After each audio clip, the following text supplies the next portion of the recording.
Boa tarde, caro Júlio. Boa tarde. É com muito gosto que eu tenho aqui comigo no meu canal e vamos falar um bocadinho, porque estas conversas sem máscara têm sido assim, têm tido uma dimensão, têm olhado um pouco a vida das pessoas profissionalmente e depois acabam numa certa dimensão espiritual das pessoas. Mas consigo, dado que é médico, por quem eu tenho um grande apreço. Mas sou especialista em análise clínica. Exatamente, de sim. formação Mas na área da saúde, e isso é importante. E como estamos em contexto de pandemia, eu gostaria que nós falássemos um pouco dentro deste contexto em que nós estamos a viver. E pronto, então começaríamos precisamente por aqui, um pouco a sua caminhada espiritual, a sua caminhada profissional. Dê-nos um pouco conta disso. Muito bem. Para contextualizar. Obrigado, Luís. Eu tenho todo o gosto. Sigo com atenção o seu trabalho. Acho que é um trabalho meritório e interessante. É parecido de gente muito interessante. Não depende só de si, depende de quem está deste lado. Com certeza. Eu como não sabia, vi alguns, não sabia muito bem o que é que me ia perguntar. E vinha preparado para... É muito livre, como eu digo, são conversas sem máscara, não há filtros. Exatamente. Estamos à vontade. O problema aqui é que eu gosto de falar, eu falo bastante, e às vezes falo e esqueço-me e vou a mais cerejas, não é? Exato. As palavras são mais cerejas. Exato. E eu, para evitar exceder-me no tempo que me é devido, eu normalmente, quando é para limitar a minha verborreia, eu trago uns apontamentozinhos que eu tinha feito cuidadosamente em casa, esteja à vontade, que era para evitar esticar-me muito. Mas, pelos vistos, parece que vamos fazê-lo sem isso. Deixe-me só dizer que a maior parte das vezes, uma das perguntas que eu ouvi fazer a mais do que um dos seus entrevistados era que se definisse mais ou menos como era. Exatamente. A maior parte das pessoas define-se pelo que faz. Exatamente. Bem, eu não gosto de me definir pelo que faço, embora, obviamente, que o que faço, ou que fiz, e o que continuo a fazer, faça parte do que eu sou e determine um pouco a minha maneira de ver o mundo, etc. Mas eu gosto de definir-me pelo que sinto, pelo que vejo, pelo que penso, mais do que pelo que faço. Mas, neste caso específico, em toda a razão, sendo eu um profissional de saúde com 48 anos, com 19 anos de investigação científica, excelente, na área das análises clínicas e em especial, enfim, no meu caso, em especial da hematologia especial, mas não só, tem toda a lógica me perguntar, fazer perguntas deste tipo, que me vão, de certo modo, levar para o campo profissional, deixando um pouco de parte, interessa aqui mais aquilo que eu sou como profissional, do que como sou como pessoa, como é que eu vejo o mundo, enfim, isso levar-nos-ia a outro tipo de conversa. Exatamente. Ora bem, eu comecei a minha vida, 48 anos de profissão, fui durante 44 anos diretor de laboratório, portanto responsável ao máximo por laboratórios, alguns diversos de análises clínicas. Fiz 19 anos de investigação, preparando um doutoramento que depois acabei por não defender tese por opção própria, eu já digo porquê. Aqui a bocadinho, mas comecei a minha vida justamente por bacteriologia e virologia. Isto, estávamos no distante ano, eu sou velho como o diabo, não é? E no distante ano de 1970. O diabo deve ser mais velho. Não, dizem, não sabe aquela história que dizem, porque é que o diabo sabe tanta coisa? Não é por ser diabo, é porque é velho. É velho como o mundo. É velho como o mundo. E, portanto, eu não sou tão velho como o diabo, mas sou quase.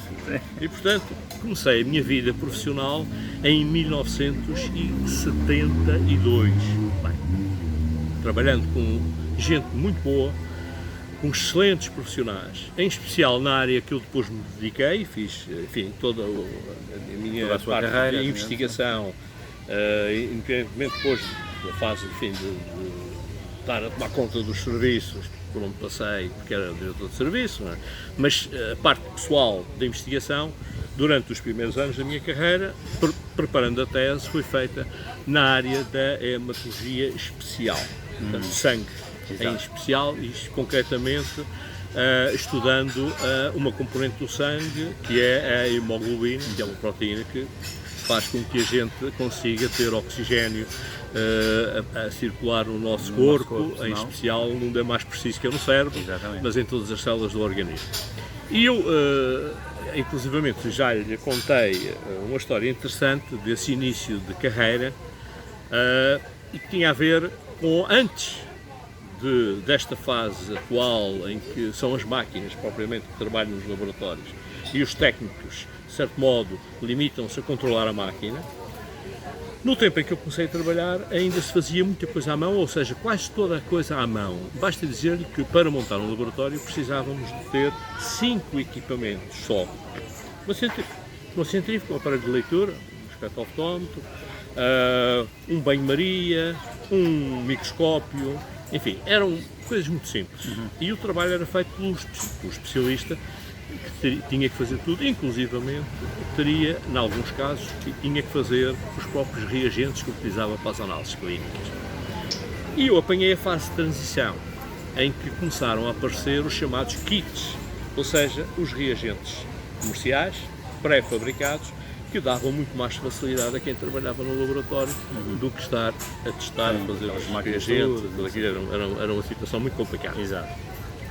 E então, voltando um pouco atrás, eu trabalhei com um homem excelente, de quem fui muito amigo, era um excelente profissional, Dr. Januário de Melo, médico patologista, hematologista, e que era simultaneamente diretor de serviço de medicina aeronáutica, ou seja, era o médico-chefe da TAP. E também trabalhava onde eu trabalhava na altura, que era, eu tinha ido para o serviço militar e fui analista do Hospital Militar. E encontrámos-nos nessa fase da minha vida, e ele, com o seu entusiasmo, porque era amigo do professor Rosat, que era um especialista do Instituto Pasteur de Paris, e que na altura tinha descoberto uma das variantes de hemoglobina anormal, e o professor Dr. Januário de Melo, como era muito amigo do professor Rosat, tinha ido a Paris ver o que é que se passava. Foi lá às novidades. As senhoras vão a Paris ver a moda e o Dr. Januário de Melo tinha ido a Paris trabalhar no Pasteur para trazer para Portugal as técnicas de separação da hemoglobina, de estudo da hemoglobina, de modo a que se pudesse começar a diagnosticar doentes que tinham anemias que não tinham propriamente justificação e que não eram anemias, as mais correntes são anemias por falta de ferro, não é? Ou por deficiente alimentação ou por deficiente fixação do ferro no organismo, mas essas são as mais fáceis de tratar. Eram as que se conhecia. Estas novas anemias, as talassémias e hemoglobinopatias, portanto, doenças da hemoglobina, e talassémias de talassa mar Mediterrâneo, os gregos como lhes diziam. Porquê? Porque foram descobertas as primeiras na bacia do Mediterrâneo. E, portanto, o Dr. Januário de Melo foi ao professor Rosat e trouxe de lá o entusiasmo e a técnica. E começou a fazer-se porque isso era um problema que se debatia em Portugal, não é verdade? Não existia o diagnóstico. Mas da doença já sabia. Mas já sabia da doença. Sabia-se que havia anemias que não se conseguiam diagnosticar pelos métodos normais. O doente tinha uma baixa acentuada de hemoglobina, que não cedia ao tratamento por ferro nem por vitaminas, que era o habitual, antes pelo contrário, depois verificou-se, quando mais tarde se fez o estudo destas doenças, quanto mais ferro se dava ao doente, pior. E os doentes que tinham realmente a doença num grau bastante elevado, levavam tanto ferro, que se dizia, por brincadeira, mas penso que era verdade, que apitavam quando passavam no aeroporto na máquina de detecção de metais. Porque, entretanto, o que é que acontecia? Como eles não precisavam do ferro, o ferro não era utilizado, depositava-se nos tecidos, depositava-se em alguns órgãos, como o fígado, o cérebro, etc. E trazia, obviamente, graves problemas, porque fazia com que o órgão deixasse de funcionar como deve ser. Portanto, nessa altura, o Dr. Januário, sendo médico da medicina aeronáutica, começou a perceber que isso era um problema grave se acontecesse em pessoal de bordo, quer fossem pilotos, quer fossem hospedeiras ou comissários de bordo, quem trabalhasse no ar, quem trabalhasse nos aviões. E então iniciámos a nossa vida nesse aspecto, fazendo a triagem e o rastreio das hemoglobinopatias. E o primeiro caso foi interessante, porque foi uma moça que, entretanto, era hospedeira da TAP, tinha acabado de casar, e estava naquela de tentar não engravidar, porque o marido era engenheiro, também enfim, tinha começado a carreira, ela era hospedeira de bordo, ganhava bem, mas não podia engravidar, porque se engravidasse, obviamente, ficava em terra e, portanto, via reduzir drasticamente o seu ordenado. E essa moça, um dia, tinha casado, tinha tido lua de mel, férias, e depois, quando voltou ao serviço, numa das primeiras, não sei se mesmo na primeira viagem que fez, sentiu-se mal e desmaiou a bordo do avião. Bem, ficou muito preocupada, obviamente, convencida que estaria grávida.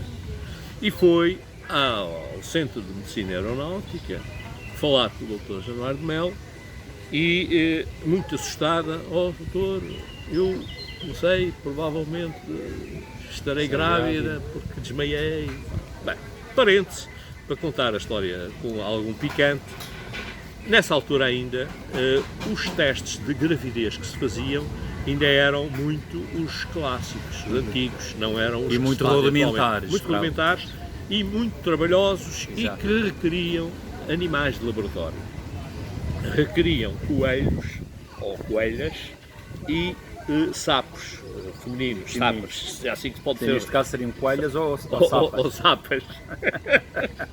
E o que é que se fazia a esses animais de laboratório? Que eram extremamente bem tratados, cuidados e selecionados. Injetava-se urina da mulher que supostamente estaria grávida e, passados algumas horas, 2 dias, matava-se o animal, abria-se o animal, fêmea, se fosse sapo ou fosse coelho, e íamos ver os ovários do animal. Se a mulher que supostamente podia estar grávida, estivesse grávida, isso fazia com que nos ovários desses animais aparecessem os sinais. E os sinais eram pintinhas, uns pintinhas de sangue que faziam com que se dissesse que o teste era positivo e, portanto, a pessoa estaria eventualmente grávida.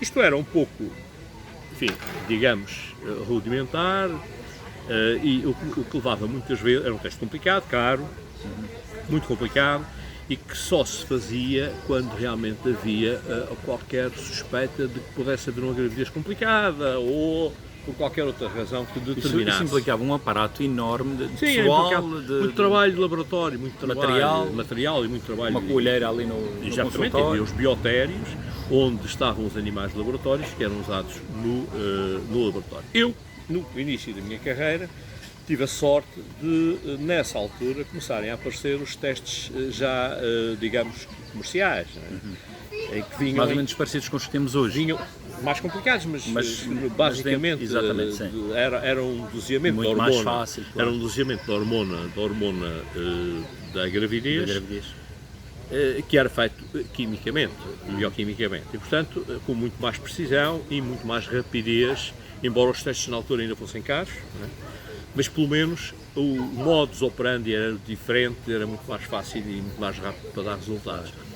E então, por estranha coincidência, tinham chegado ao meu laboratório, que era o laboratório do hospital onde eu trabalhava, o Hospital Militar no Lumiar, tinham chegado os primeiros kits de testes de gravidez. E eu experimentei para a senhora em causa e, passados o tempo necessário, fomos abrir o animal, neste caso era um sapo, não, era uma coelha, abrimos o animal e o resultado não era significativo. E eu fiquei com muito receio, pensando, é melhor repetir.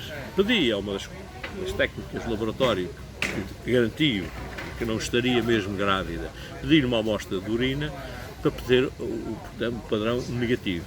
E voltei a fazer os testes outra vez e o resultado foi que o teste era negativo.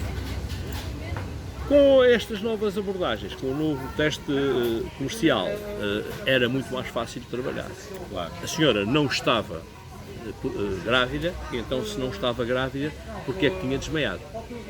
E começou a fazer-se o Então aí estudo, fizeram um estudo. o estudo da doente e doente. chegou-se aí, para abreviar, para não estar aqui a contar a história toda desde o princípio, chegou-se à conclusão de que ela tinha uma anemia. Exatamente. Essa anemia era por deficiência da proteína transportadora do oxigênio, era uma talassémia, não era E isso é a tal anemia hereditária. hereditária, transmitida pelo pai ou pela mãe, ou em casos de homozigotos pode ser transmitido pelo pai e pela mãe. Nesse caso normalmente o feto morre, não é? Exato. Essa senhora tinha herdado do lado do pai esse chamado, na altura chamava-se traço talassémico. Exato. Era um resquício da doença. Exato. E então, obviamente, que a senhora, a partir desse momento, teve de ser tratada, como é que se tratava de doentes, como é que se tratam doentes desse tipo de situação, dando-lhes sangue,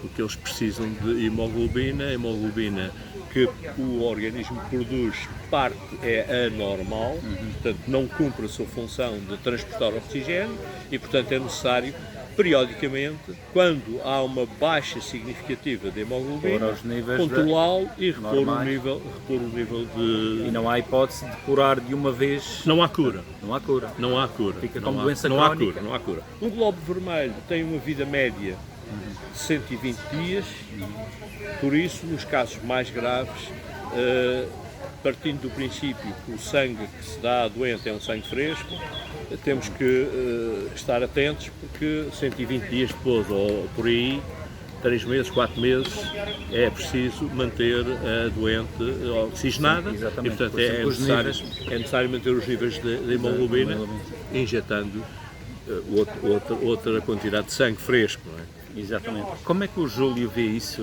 do seu ponto de vista pessoal, digamos, espiritual, psicológico, todas estas situações que foi vivendo ao longo da sua vida? É vida. Eu acho que há pessoas que procuram o sentido, o significado da vida. Eu acho que a vida não tem significado nenhum, não tem sentido nenhum. A vida tem o sentido que nós lhe dermos. E, portanto, cada um de nós dá à sua vida o sentido que pode ou quer. Não há um sentido lato? Não acredito. Não acredita nisso? Não. Acredito que cada um de nós é capaz de, se estiver para aí virado e se tiver capacidade para isso, de dar à sua vida o sentido no fundo, que aquelas entender. questões existenciais que nós sempre colocamos ou aprendemos a colocar, que é de onde é que nós viemos, para que estamos, para onde é que vamos. Essas perguntas não têm resposta. Zé Luís, eu fiz essas perguntas durante alguns anos da minha vida, como toda a gente. Claro. Obviamente que sim. Sim. Mas fui aprendendo que nem para todas as perguntas há resposta. E a vida não pode parar. Claro. Nós nascemos sem termos qualquer responsabilidade nisso. E iremos morrer todos, inevitavelmente, sem termos... Acha isso bem ou mal? Não é bem nem mal, é a realidade. É o que é. Não tem que ser bem nem mal. Eu digo isto porque a maioria das pessoas vive com uma revolta em relação à questão da morte. Eu acho que isto não tem sentido moral, quer dizer, não é o bem nem o mal, é o que é.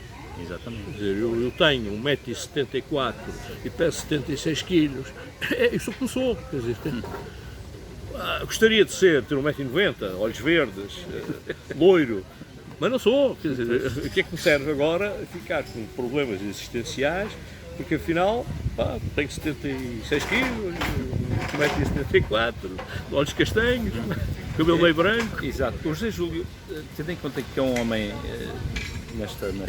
que andou sempre nesta questão das análises do sangue, do corpo, portanto, da saúde, digamos assim, nós estamos em contexto de pandemia.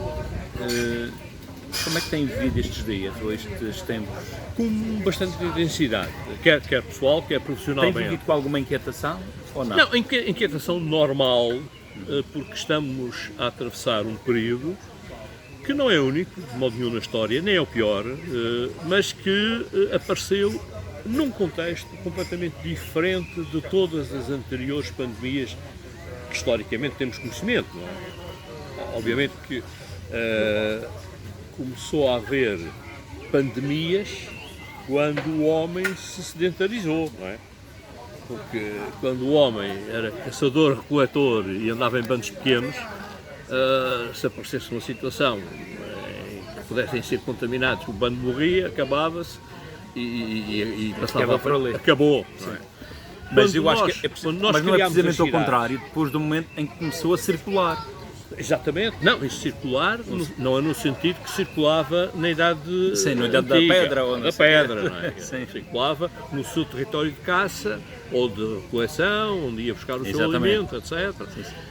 Que era necessariamente um território muito a necessidade de um território muito maior do que é agora. Nós vivemos uns em cima dos outros. Naquela altura, ele, por as razões próprias, precisava de apanhar os bichos, precisava de apanhar o olvo, Vivia da caça. via da caça e de apanhar raízes, Exatamente. etc. Portanto, tinha que ter uma área maior para poder subsistir, ele E a tribo. e a tribo, Digamos assim. a família. O clã. Nós agora temos o supermercado, temos os importadores de alimentos, temos os produtores de intensivos, etc. E vivemos uns em cima dos outros, em apartamentos, em andares. Sim. Portanto, a nossa vida é diferente. E além disso, mas depois, claro, ao longo de toda a humanidade, desde que há registro, houve pandemias. Que é pandemia, o nome indica, não é? É uma doença que se espalha. E que se espalha, a Organização Mundial de Saúde tinha uma definição de pandemia até uns anos atrás, que depois foi um pouco alterada, dizia o número de países que era necessário que a doença se manifestasse para ser considerado pandemia. Engraçado essa parte, não, Se fosse só não sabia haver um número mínimo para... Havia um número a partir do qual se considerava pandemia. Exatamente. Se fosse um país, ou dois ou três só, era uma epidemia. Exato. Se alargasse à população. Se fosse um número significativo de países em mais do que um continente, era considerado pandemia. Que é o caso. Que é o caso. Este é um caso. Este é talvez o primeiro caso de pandemia verdadeiro, no sentido em que todo o mundo, Apanhou os continentes todo o todos. mundo é neste momento vítima deste vírus, o SARS. A SIDA também já tinha sido um pouco. A SIDA, sim, só que a expansão, a capacidade de reprodução da SIDA, por ser uma doença sexualmente transmissível, é menor, Era mais circunscrito. mais circunscrita, menor do mais que sectorial, digamos assim. menor do que este, porque isto é um vírus aéreo. Exato. É um vírus aéreo. Sendo um vírus aéreo, como todos os SARS-CoV são vírus aéreos, é um vírus em que a pessoa não tem que ter, obrigatoriamente, não precisa ter contacto para que o vírus se propague.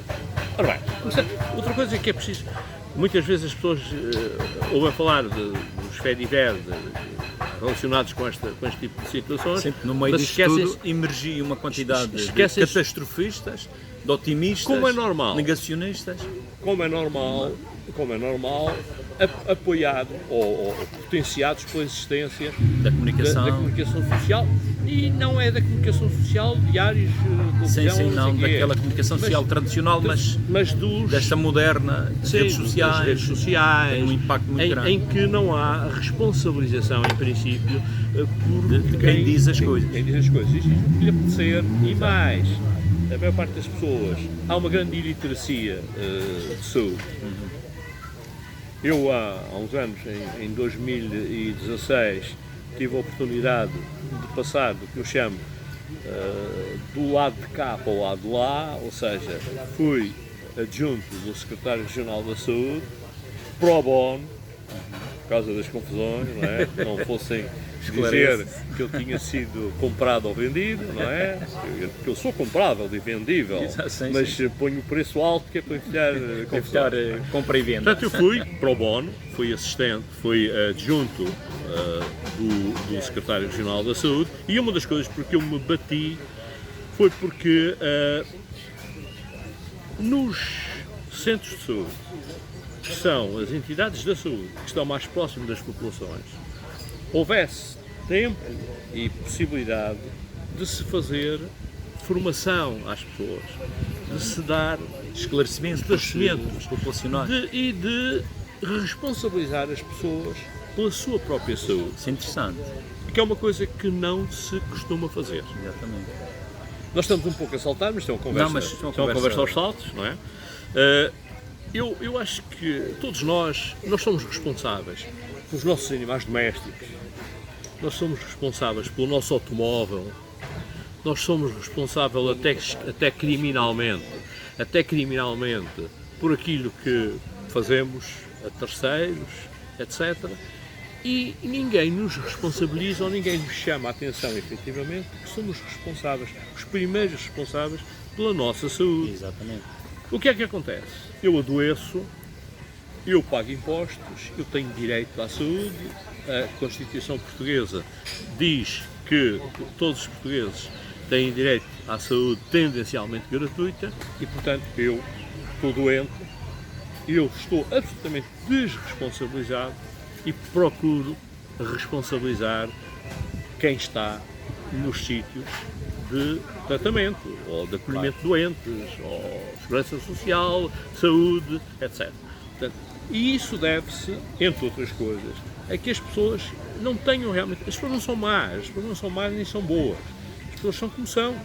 E são produto da sua existência, daquilo que foram adquirindo ao longo da vida. Se não foram educadas no sentido de preservar a sua saúde, e então a consequência é nós termos uma quantidade de meios alocados ao tratamento da doença e não à preservação da saúde, que era o que devíamos estar a fazer. E para isso era necessário que os profissionais de saúde que têm preparação para isso tivessem tempo, disponibilidade e meios para, em vez de estar sistematicamente a pedir requisições de análise, de radiografias e de taques e de medicamentos, a passar receitas e a tratar os doentes, tivessem a preservar a saúde. Exatamente. E isso, em especial, no primeiro nível de contacto, que é a saúde pública, porque é a saúde que está junto das pessoas. Os cuidados primários de saúde. Ora, os cuidados primários de saúde, centralizados nos nossos, aqui na Madeira e em todo lado, nos centros de saúde, estão normalmente assoberbados com duas coisas. Uma é tratar doentes, a outra é a burocracia. A burocracia na saúde também, os professores queixam-se que grande parte da sua atividade é em reuniões e a escrever papéis, fazer relatórios, a carga burocrática é terrível. Na saúde também. Na saúde também. E, portanto, grande parte, isto não é tempo produtivo para a saúde. Exato. Mas grande parte do tempo, o tempo disponível é para tratar doentes.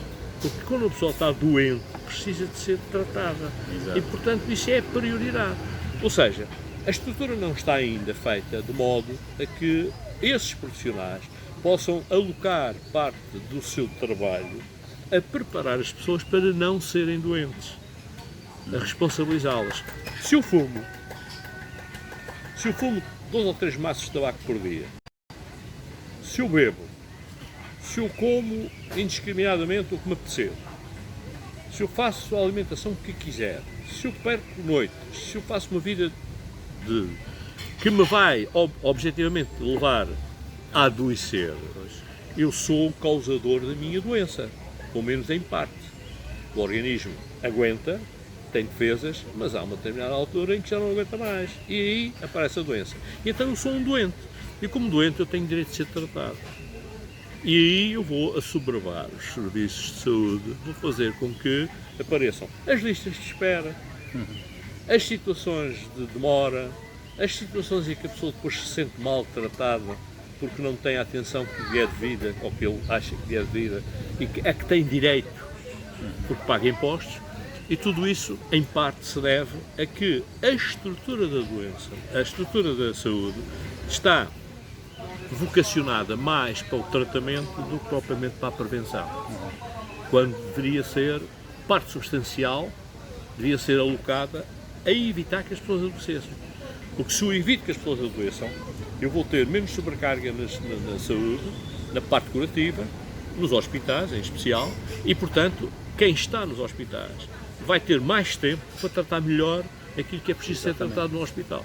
Exatamente. Portanto, e isso é uma questão de mentalidade, não se muda com um estalo de dedos, e é necessário gerações, e é necessário que comecem muito cedo os miúdos a perceber que os seus comportamentos vão ter uma transcrição, vão ter uma responsabilidade na sua saúde futura ou na sua doença. Exatamente. E, portanto, sobretudo, ensinar a ter consciência de que comportamentos implicam consequências.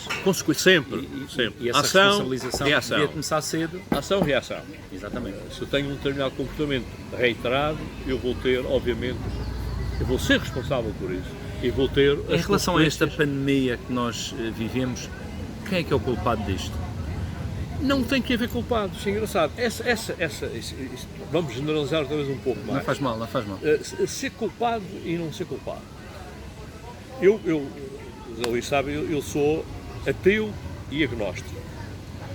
E, por estranho que possa parecer, sou um estudioso de religiões desde os meus 15, 16 anos, em que eu estudo profundamente, é uma paixão. Eu estudo religiões, estudo todas as religiões. Uma das primeiras coisas que me chamou a atenção em si foi precisamente isso. Portanto, o ter descoberto essa sua confissão de ateu, agnóstico, e depois fazer o estudo das religiões. Exatamente. Que é uma coisa paixão, uma paixão. paixão. É uma paixão. É um dos meus... Mas falo como cultura. Sim. Como uma necessidade de conhecimento. Exatamente. Para perceber o tal sentido da vida é composto por uma quantidade, é uma nuvem, Pois, é uma sim, nuvem, é uma nuvem de coisas. E a religião, portanto, ora bem, embora isto possa parecer uma manta de retalhos, o que é que faz com que surja a necessidade da religião e de ter fé, ou seja, acreditar em qualquer coisa que não se pode provar ou que não se precisa de provar? Portanto, o que me quer dizer é que Deus não tem culpa nenhuma desta pandemia. Deus não tem culpa nenhuma, nem da cura, nem da pandemia. Nem da causa, não é? Não vale a pena rezarem, podem rezar, faz bem ao espírito, Exatamente. mas é melhor tratarem-se e terem cuidados, não é? Porque se tirarem máscara, se não lavarem as mãos, se juntarem com gente que está infectada, Contaminado. por muito que rezem, vão hipótese. ter a doença. Não é? É melhor rezarem sim, se isso lhes dá algum prazer, ou paz de espírito, mas não esquecer que há uma coisa física que pode atacar qualquer que as pessoas chamam bicho, mas que não é um ser vivo, é a partícula mais estranha que existe, Sim. que é o vírus. O vírus não tem vida. Não tem vida. Não tem vida. Não tem vida. Ele só tem vida dentro de nós, não é? Ele só tem vida ligada à célula do hospedeiro. Porque ele eu não sei como é que diga. Não é também uma um coisa. objeto, não é também um É uma objeto. coisa, é uma coisa. coisa. É uma Sim, coisa, uma coisa estranha, se fosse não em é? inglês é um it. Engraçado. Não é she nem i, é um it. É uma coisa que não tem vida própria, mas que tem reações tremendamente estranhas. E as consequências podem ser As consequências são fatais. terríveis. Mas o vírus é uma coisa, digamos, vamos assumir, Faz-me perceber bem, assumir é uma que coisa. o vírus é uma coisa. E é uma coisa que tem uma determinada constituição.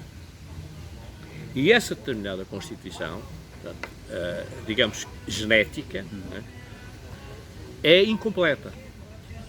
E então, essa coisa que não tem vida, mas que tem ações fantásticas, que parecem ações inteligentes, procura um hospedeiro, procura chegar a uma célula, procura entrar dentro da célula para utilizar o material genético daquele hospedeiro junto com o seu para se poder reproduzir. Portanto, é um ser muito estranho, é o ser mais estranho que os cientistas estudam, é o vírus. Exato. E o que me põe a pensar é, quer dizer, vamos pensar que esta coisa, que é o vírus, foi criado por natureza. Qual a necessidade que a natureza tem de criar uma coisa tão estranha para nos fazer tanto mal? Por isso é que eu comecei por dizer, quando comecei a falar desta conversa, desta fase, é que não se sabe, não se percebe. As bactérias, que também são seres unicelares, microscópios, enquanto o vírus é ultramicroscópio, não se vê o microscópio, a bactéria vê-se, mas a bactéria é um ser vivo. Portanto, é um ser vivo que tem ação, reação, se reproduz, tal, divide-se, normalmente por cisciparidade, portanto, a bactéria divide-se em duas, divide os seus genes e depois divide-se fisicamente. Não se reproduz. Ela divide-se, exatamente, divide-se em dois, e 2 em 4, 4 em 8, 16, 32, multiplica-se. Vai-se replicando. O vírus não. O vírus não. O vírus não consegue. Mas tem, como é que lhe chamar? Uma intuição? Uma inteligência estranha que faz com que procure entrar dentro de um hospedeiro e entrar na célula desse hospedeiro, onde vai buscar aquilo que lhe falta para poder reproduzir-se. E quando se reproduz em grande quantidade, rebenta com a célula, mata a célula, sai, procura outras células e assim sucessivamente. Ou seja, a transmissão do vírus faz-se de célula em célula dentro do hospedeiro e depois, obviamente, para fora. Exatamente. Para fora. Ora, essa partícula, essa coisa, pode ser criada em laboratório. Portanto, é possível criar uma partícula dessas em laboratório. Um vírus. Um vírus. É possível criar em laboratório. Mas, e no princípio desta pandemia, se bem se lembra, Zé Luís, Pensaram isso. os chineses, os americanos, era uma arma militar, bio qualquer coisa. Conjecturou-se, de facto, todas as hipóteses possíveis. Que eu não sei se são verdade ou são mentira, é verdade. Ainda não está provado. Ainda há dias alguém falava nisso. Eu não posso, obviamente, porque a minha formação científica não me autoriza a dizer que sim nem que não. Porque não tenho provas nem conhecimentos específicos e qualificados que me permitam dizer sim ou não. Mas é muito provável que não. Porque há milhares de vírus. E então, destes sarcovírus, destes vírus, desde sempre que existem, consegue-se encontrar em fósseis e em estas estruturas. Mas este encontrou um caminho fácil para propagar-se da forma como se propagou? Não. O caminho fácil, voltamos a... Eu ando aos saltos. O que é que diferencia... Vamos chamar esta conversa a conversa de saltos. O que é que diferencia esta pandemia, para mim, isso é a minha opinião, obviamente, e que é partilhada, mas é a minha opinião. O que é que diferencia, basicamente, esta pandemia das anteriores pandemias do século passado, deste século? Exato. O que é que diferencia esta pandemia das outras pandemias? A nossa facilidade, por um lado, de comunicar, por outro lado, de nos deslocarmos. Bem, há quem diga que é a face negra da globalização. A face negra da globalização é essa, e não só, mas isso era outra conversa, não é? Dava pano para manga. Para muitas mangas. Para muitas mangas. Porque a globalização, quando se fala em globalização, normalmente entende-se a globalização no sentido mercantil, no sentido da mercadoria do dinheiro, não é? Mas a globalização é muito mais complexa do que isso, e para mim entramos numa fase de não retorno, ou seja, dificilmente se consegue voltar para trás. Exatamente. Depois de entrarmos nesta fase em que estamos, em que tudo depende de tudo. Exatamente. Acabou, não há eu, tu e aquele. Tudo depende de tudo. Mas esta Papa pandemia... Francisco tinha dito essa frase que eu acho muito interessante. Tudo está interligado na natureza e, por conseguinte, hoje na humanidade. É uma frase feliz. Eu leio com frequência escritos e ouço diversas vezes o Papa Francisco, que é uma figura que eu considero interessante. Muito, até pelo seu passado e pela sua história de vida, etc. E realmente diz coisas muito interessantes, muito humanas, muito lúcidas em relação aos tempos em que nós vivemos, não é? Exatamente. Pés na terra. Consciente da realidade concreta dos povos hoje. O que é realmente, na minha perspectiva, volto eu a dizer, vale que vale, o que é diferente, fundamentalmente diferente, é a nossa capacidade de movimentação hoje. Se eu tiver um indivíduo infectado, basta meter um indivíduo infectado. Teoricamente, vamos criar um cenário em que eu crio um vírus. Não é? Isto não tem a ver com o caso, mas eu crio um vírus. Sim. Pego no indivíduo e digo assim: Mas Luís Rodrigues, eu vou infectá-lo com este vírus. E agora vou-lhe comprar uma passagem de volta ao mundo e durante 48 horas vai parar nos aeroportos todos e vai conviver com todas as pessoas que lhe aparecerem pela frente e daqui a 48 horas, ou 24 horas, ou 6 dias, ou uma semana, ou seja, depois volta cá. Eu com isso consigo contaminar o mundo inteiro. Eu consigo fazer uma pandemia com uma pessoa só e com um vírus. Um vírus é uma força de expressão. Com um tipo de vírus. Exato. Porquê? Porque eu posso pegar em alguém e fazê-lo circular pelo mundo inteiro num intervalo de tempo mínimo. Ora, se formos, por exemplo, às pandemias da Idade Média, a peste negra, etc., que eram terríveis. A espanhola, terríveis. do século... Espanhola, eram Sim. terríveis. Muito mais, com um vírus muito mais, digamos, facilmente reprodutível e grave do que é este nosso, da Covid-19. Mas, no entanto, as pessoas andavam de cavalo. Quem tinha cavalo? Tinha cavalo, que a maioria não tem. Eu não tinha cavalo, andava a pé. Quer dizer, e, portanto, quando ia chegar ao outro lado, já tinha morrido, ou o vírus morria pelo caminho, etc. Porque o vírus, outra das características do vírus, é que ele e a coisa parece que tem consciência que vai morrer. Ou que vai morrer, quer dizer, vai deixar de ter não sei o quê. Não é vida, mas ação ou qualquer coisa. E então a necessidade de entrar rapidamente no hospedeiro. Porque se ficar cá fora, se o vírus ficar em cima desta mesa, contamina, se for dentro de algumas horas, se tocar, sou contaminado. Exatamente. Mas se ficar ali o vírus, ele morre. Os vírus morrem sozinhos. Ainda bem, porque se não morressem sozinhos, há vírus terríveis, como o ébola, por exemplo, que a única coisa que há a fazer é isolar os doentes. Os doentes vão morrer. A possibilidade de morrerem é imensa. Tratamentos, zero. Então o que é que eu tenho que fazer? É esperar que o vírus morra. É isolar as pessoas e esperar que o vírus morra. E o mesmo se está a passar com o Covid-19, não é? Estamos à espera que... Estamos à espera e criando condições que a gente se habitue ao vírus. A gente vai se habituar ao vírus. Portanto, quer dizer que ele vai continuar. Vai continuar, obviamente. Vai continuar. E há de aparecer outros. E outros de raiz, ou seja, outras estirpes, outros vírus de raiz, diferentes desta família de vírus. E dentro desta família? E desta família de vírus nós já estamos a ter mutações. Exatamente. E as mutações são espontâneas. E quando é que se dão mutações? Quando o vírus sofre pressão. Por isso é que eu digo, é uma coisa esquisita, que reage. Se, isto é conhecido da história da medicina, se um determinado vírus, se para um determinado vírus aparece uma vacina ou aparece um medicamento, há maior percentagem de mutações daquele vírus. Essas mutações podem ser benéficas para o vírus ou não benéficas para o vírus. Se forem benéficas para o vírus, ele tem mais capacidade de se manter, porque vai se reproduzir, e ao se reproduzir com aquela mutação, vai criar outros seres, outras coisas, com mais capacidade de subsistir. E de contágio. Se a mutação for menos bem conseguida, ele vai desaparecer.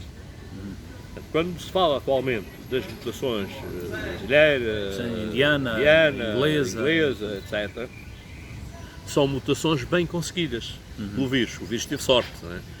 Mutou e mutou bem. O terreno fértil para ele. Mutou e mutou bem, ou seja, alterou a sua constituição genética. Exato. E ficou mais forte, com mais capacidade. Ou mais capacidade de infectar, ou mais letal. De produzir a doença em relação ao inglês, ao indiano. O indiano produz a doença num grau muito mais grave do que as outras mutações. Ora, isto vai acontecer. Entretanto, eu queria dar aqui um salto, porque acho que isso é importante e nós também já estamos quase no final. Estamos a ser vacinados, felizmente. O que é que nos estão a injetar? O que é que nos estão a pôr dentro do corpo? Estão-nos a pôr vacinas. E o que é aquele produto? Pôr vacina. Não é aquele produto. São diversos tipos de vacinas. As vacinas que estão a ser usadas não são todas iguais. Isto é complicado, já porque isto obriga a entrar em pormenores, digamos, de alguma particularidade de cada uma científica delas, sim. que não são assim, muito fáceis de entender por toda a gente. Sim, sim. Este é um vírus RNA. Em termos muito leigos, Isto é um vírus RNA. qual é que é este produto? O que é que quer dizer? Podia ser um vírus DNA e é um vírus RNA. É um vírus que tem na sua constituição genética um RNA. Bem, então, tradicionalmente, como é que se fazem vacinas? Como é que se fizeram as primeiras vacinas? Pegando no agente patogénico e desativando o agente patogénico. Ou seja, digamos, matando, vamos falar assim, em termos muito pouco científicos, muito rudimentares. Vamos matar o vírus, a bactéria ou o vírus, e vamos injetar na pessoa. E foi assim que começou a primeira vacina. Injeta-se na pessoa, o que é que acontece? Aquele agente está morto, não tem capacidade de causar a doença, ou causa a doença muito levemente, mas tem uma vantagem, é que ativa o sistema imunológico, que é o nosso sistema básico de defesa. Nós temos diversos sistemas de defesa em relação ao exterior, começando pela pele. Exato.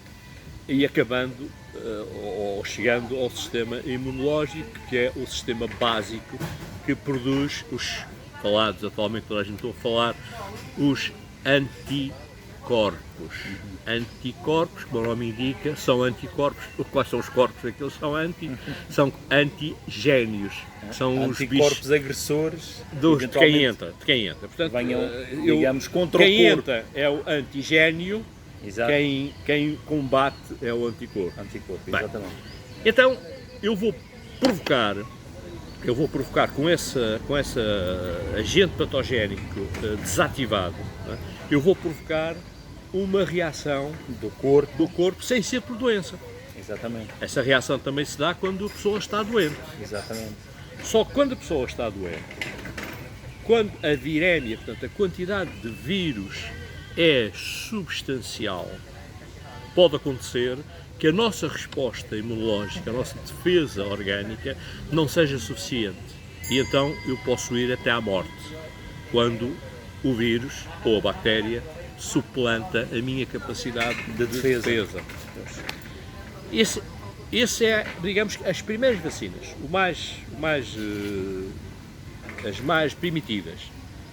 Descobriu-se que injetando esse agente patogénico transformado, desativado, eu provocava no hospedeiro uma defesa imunológica suficiente para prevenir a entrada ou a ação dos antigénios ativos, vivos, mas que não era produzida pela doença, era produzida só por algumas das partículas que restavam naquele antigénio desativado e que faziam com que o meu sistema imunológico, ao identificar um invasor, Exatamente. se produzisse Contra-ataque. enfim, o exército de defesa e as barreiras do corpo para defender. Isso é um tipo de vacina.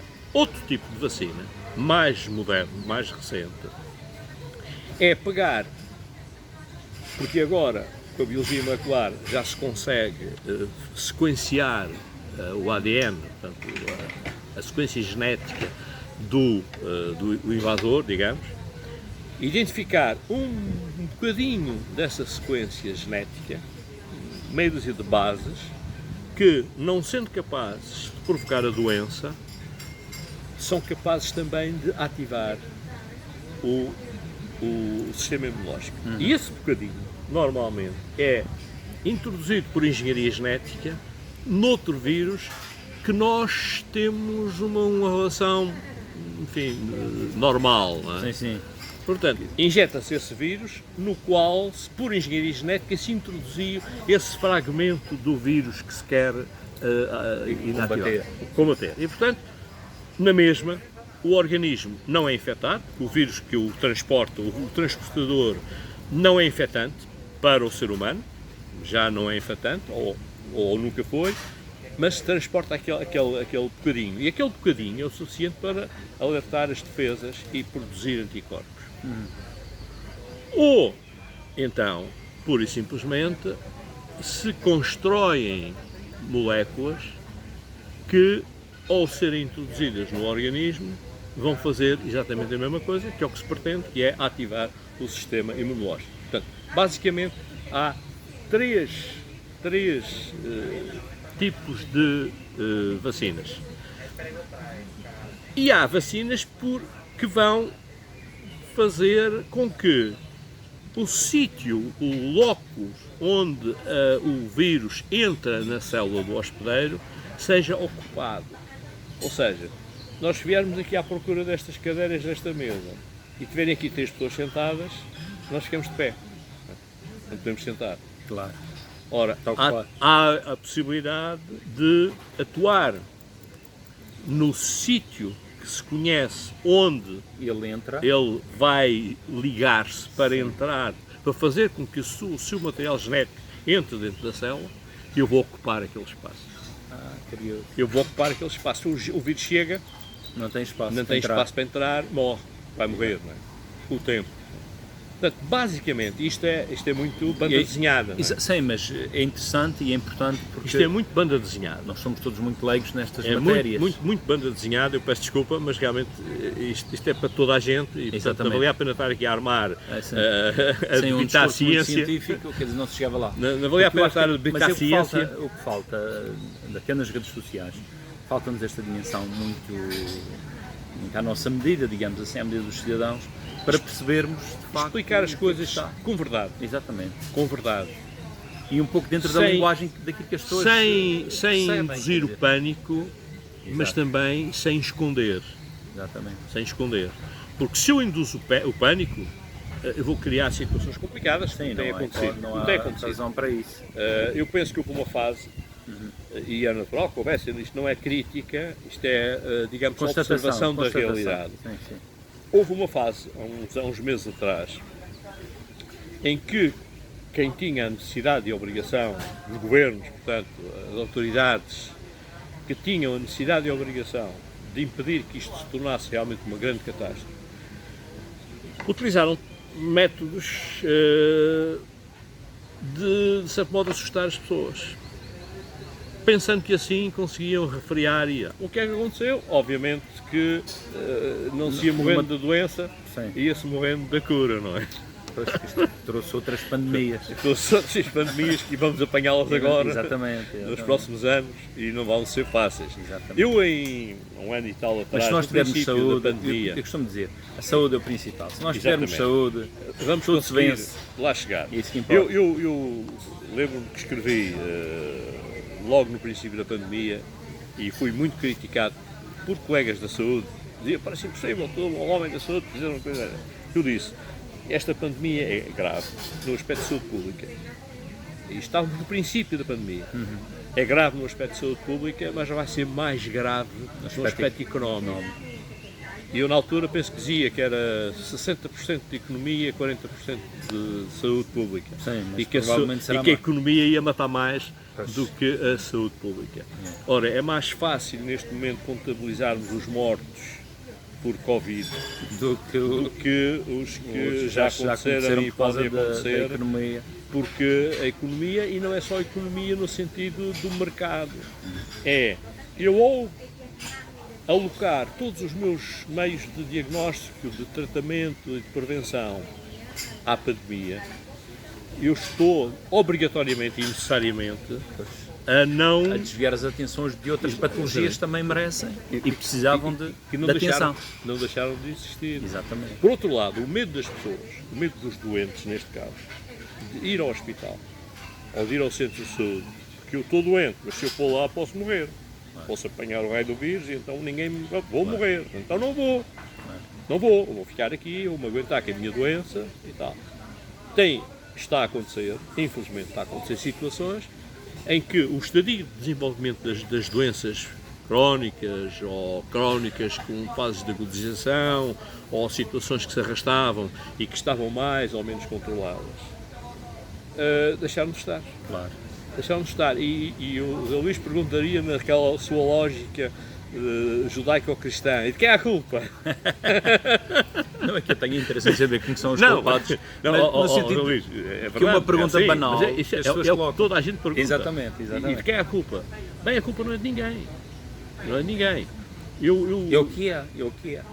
Eu sou um homem que, digamos, a brincar um pouco, poderia dizer, porque a minha vida é essa, tenho 73 anos e a minha vida fala por mim, não é? Eu era que diz, se houver governo eu sou contra, não é?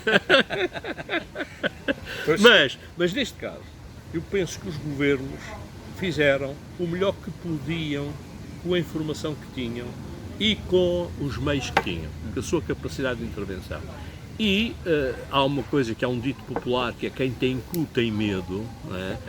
E os governos também têm medo, porque têm eleições, porque têm as pessoas a olhar para eles, porque estão expostos, etc. Mal E às seria vezes se não pensassem que tem um povo à sua responsabilidade. o medo faz com que muitas vezes a gente Exatamente. acabe por tomar as medidas que depois, mais tarde, se vem a ver que não eram as mais adequadas e que acabam por ter consequências, e consequências se calhar tão graves como aquelas que a gente queria evitar, não é? Claro. Mas na altura, as pessoas que estão nessa situação, as pessoas que estão na situação de ter que tomar decisões, que não podem dizer não posso tomar decisão, têm que a tomar, e têm que tomar em pressão, em situação de pressão, de ter que dizer Sob qualquer um coisa. stress que até... Eu tenho um Presidente da República, ou um Primeiro-Ministro, ou um Ministro da Saúde, ou seja quem for, a quem se estende um microfone e que se diz assim, diga lá qualquer coisa sobre isto. Pois, E ele não pode dizer, espera aí que eu agora vou falar com os cientistas que estão a estudar o assunto, para saber, e eu amanhã digo-lhe qualquer coisa. Não, ele tem que dizer qualquer coisa. claro. E tem que pensar assim, daqui a uns meses vou ter eleições, e portanto, tudo isso Se pesa. mostro que sou um novo nesta Tudo matéria. isso pesa. Claro. Tudo isso pesa. E portanto, de quem é a culpa? A culpa não é de ninguém. Pois. A culpa Para é quê? do vírus. A culpa é do vírus, coitado, não é? e o que é que a gente está a fazer para... E a pergunta, normalmente, a pergunta seguinte, e como é que se pode evitar isso? Não se pode. Não se pode. Não se pode. Então o que é que se faz? Pois, minorando através dos tais, É preciso aprender das com os regras. erros. É preciso aprender com os erros. É preciso ter as máquinas oleadas para poder responder. Ou seja, o que é que eu quero dizer com isso? Agora, falando muito seriamente, e é uma coisa que me preocupa e que eu defendi quando estive em locais em que era possível fazê-lo, como profissional de saúde e como cidadão, a saúde nos últimos anos tem sido, não é na Madeira, é em muito lado, mas em Portugal, vamos limitar-nos a Portugal e já não é mal. A saúde tem sido subfinanciada. Subfinanciada. Ou seja, o dinheiro que tem vindo para a saúde não é suficiente e dá mal para a saúde curativa.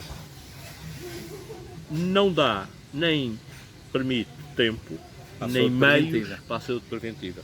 Ou é o mínimo, é o limiar mínimo. E, portanto, esse subfinanciamento crónico fez com que houvesse, por um lado, alguma desmobilização dos profissionais de saúde. Mas os profissionais de saúde têm um perfil interessante e, portanto, quando é preciso, mesmo com o sacrifício das próprias vidas, vão para a frente.